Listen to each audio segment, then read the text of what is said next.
استعمال کر سکتے ہیں۔ اگلا سوال، یہ سوال وسیم احمد صاحب مالیگاؤں ضلع ناسک مہاراشٹرا، انہوں نے کہا ہے مولانا میری شادی ہونے والی ہے، میں آپ سے گزارش کرتا ہوں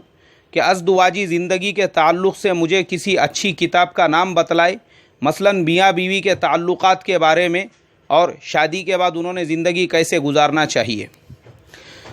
بھائی وسیم احمد صاحب، سب سے پہلے تو میں آپ سے یہ درخواست کروں گا کہ یوٹیوب کے اوپر ہمارا جو چینل ہے مولانا اکبر ہاشمی کے نام سے، اس میں ہم نے باضابطہ نکاح کے بیانات کی ایک پلے لسٹ ہے، میں نے مستقل نکاح کے 50 بیانات وہ روانہ کیے تھے اور وہ سارے بیانات اس کے اندر محفوظ ہے۔ تو سب سے پہلے تو میں آپ سے یہ درخواست کروں گا کہ آپ وہ جو ہمارے 50 بیان ہیں ان بیانوں کو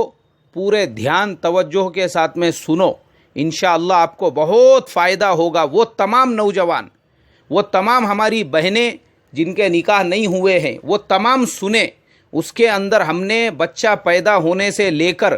بالغ ہونے کے بعد نکاح کی جو پروسیسنگ ہے وہ سنت کے مطابق کیسے ہو، نکاح کے بعد میاں بیوی کے تعلقات اور اس کے بعد انہوں نے کیسی زندگی گزارنا چاہیے، اور ساس سسر ان کے کیا حقوق ہے، اور پھر جو ازدواجی زندگی ہوتی ہے وہ کیسے آگے بڑھانا چاہیے، اور پھر آپ جب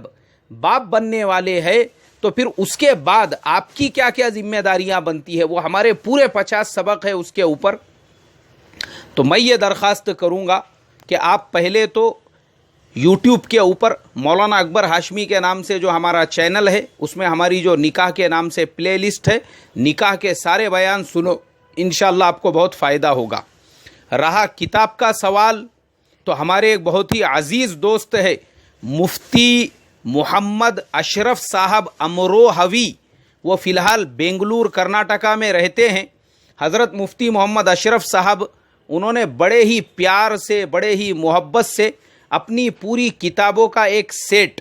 کسی طالب علم کے ہاتھ سے پونا انہوں نے میرے لیے بھیجا تھا۔ الحمدللہ وہ کتابیں مجھے مل گئی، میں ان سے استفادہ کرتے رہتا ہوں، اور جب میں نے ان کتابوں کا مطالعہ کیا تو الحمدللہ میں یہ سمجھتا ہوں کہ ہمارے زمانے کے نوجوانوں نے بھی ان کتابوں سے استفادہ کرنا چاہیے۔ خصوصاً ان کی جو کتاب ہے تنہائی کے سبق،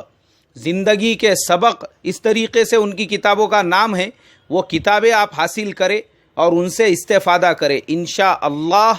آپ کو ایک تو بلوغیت کے بعد کیسے زندگی گزارنا چاہیے، نکاح کے بعد کیسے زندگی گزارنا چاہیے، اس میں بھی اس سے رہبری ملیں گی۔ اللہ عمل کی توفیق عطا فرمائے۔